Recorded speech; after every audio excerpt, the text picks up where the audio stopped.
أعوذ بالله من الشيطان الرجيم بسم الله الرحمن الرحيم. Le préjudice causé par l'amour de ce monde d'ici-bas, l'imam Ahmad a écrit, sous l'autorité de Soufian, que Jésus, fils de Marie, paix sur lui, avait pour habitude de dire « Satan plante ses racines dans l'amour de ce monde, avoir donc des biens peut devenir une sérieuse maladie ». On demanda à l'imam Ahmad quelles sont les séquelles de cette maladie. Il répondit « Ceux qui les avaient ne seraient jamais à l'abri de l'orgueil et de la désillusion ». Ils demandèrent donc « Que se passe-t-il quand quelqu'un est à l'abri de ses défauts ?» À cela, l'imam répondit « Son souci permanent d'accomplir de bonnes actions le détourne du rappel d'Allah Azawajal. » Hadith jugé faible. L'amour de ce monde nourrit le feu et chercher à éviter les plaisirs mondains nous rapproche du paradis. L'intoxication que nous pouvons avoir par l'amour de ce bas monde est bien pire que celle causée par des boissons alcoolisées. La personne ivre à cause de ce monde ne dessoulera que dans l'obscurité de sa tombe. Yahya ibn Mu'ad disait à juste titre « La vie dans ce monde est le vin de Satan. Celui qui s'intoxique avec elle ne se réveillera qu'une fois qu'il se retrouvera parmi les hordes de la mort se lamentant d'être parmi les perdants. » Allah Azawajal dit « Ceux qui veulent à la vie présente avec sa parure, nous les rétribuerons exactement selon leurs actions sur terre sans que rien leur en soit diminué. Ceux-là qui n'ont rien, dans l'au-delà, que le feu. » Ce qu'ils auront fait ici-bas sera un échec et sera vain ce qu'ils auront œuvré. Est-ce que celui qui se fonde sur une preuve évidente, le Coran venant de son Seigneur et récité par un témoin, l'archange Gabriel de sa part, cependant qu'avant lui, Muhammad, il y a le livre de Moïse tenant lieu de guide et de miséricorde, est meilleur ou bien celui qui ne se fonde sur aucune preuve valable?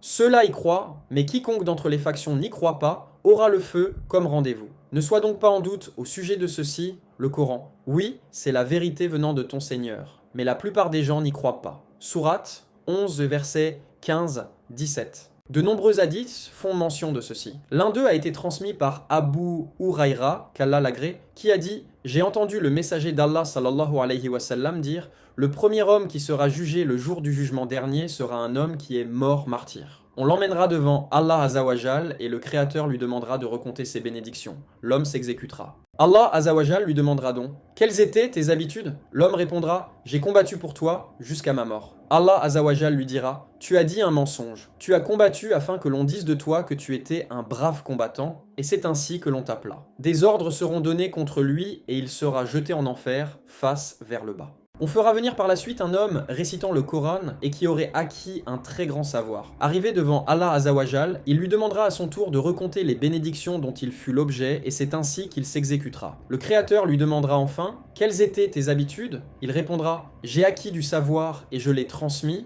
j'ai récité le Coran dans le seul but de te plaire. » Allah Azawajal lui dira « Tu mens. Tu as acquis du savoir afin que l'on t'appelle savant et tu as récité le Coran pour qu'il soit dit que tu es un charis. Il s'agit du mémorisateur du Coran, le récite régulièrement et connaît les règles de sa récitation. Et c'est ainsi que l'on t'appela. Des ordres seront donnés et on le jettera en enfer face vers le bas. Viendra ensuite un homme rendu extrêmement riche par la volonté du Créateur. Allah Azawajal lui demandera de faire le compte de toutes les bénédictions reçues. L'homme s'exécutera. Allah Azawajal lui demandera « Quelles étaient tes habitudes ?» L'homme répondra « J'ai dépensé mon argent de la façon dont tu attendais que je le fasse. » Le Créateur lui répondra « C'est un mensonge. Tu as fait cela afin que l'on dise que tu étais quelqu'un de généreux et c'est ainsi que l'on parla de toi. » Allah Azawajal donnera l'ordre qu'il soit jeté en enfer, face vers le bas. Muslim.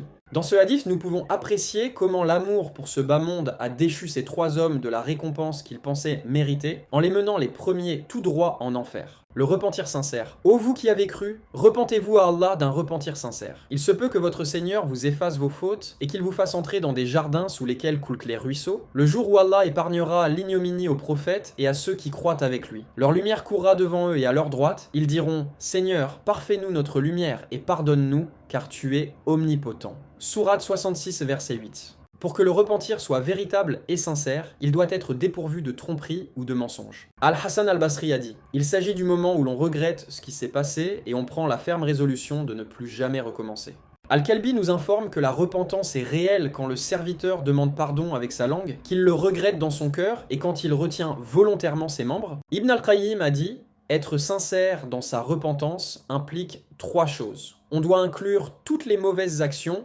aucune ne doit être oubliée. Celui qui se repent doit le faire avec la plus sincère franchise, sans hésitation ni délai. Il doit énoncer sa volonté de se repentir du fond de son cœur. Elle doit être dépourvue d'irrégularités ou de défauts qui pourraient entacher sa sincérité. Un serviteur que se repentit sincèrement à Allah Azawajal a la garantie qu'il aura le pardon d'Allah Azawajal avant que sa demande soit énoncée, mais aussi une fois que son acte de repentir est pris fin. En somme, l'acte de repentance du serviteur prend place entre deux miséricordes du Créateur, ce qui lui garantit son salut. Allah Azawajal a dit, et il accueillit le repentir des trois qui étaient restés à l'arrière, si bien que, toute vaste qu'elle fût, la terre leur paraissait exiguë. Ils se sentaient à l'étroit, dans leur propre personne, et ils pensaient qu'il n'y avait d'autre refuge d'Allah qu'auprès de lui. Puis il agréa leur repentir pour qu'ils reviennent à lui, car Allah est l'accueillant au repentir, le miséricordieux. Sourate 9, verset 118. La repentance a un début et une fin. Elle débute quand le serviteur prend la ferme résolution de suivre la stricte voie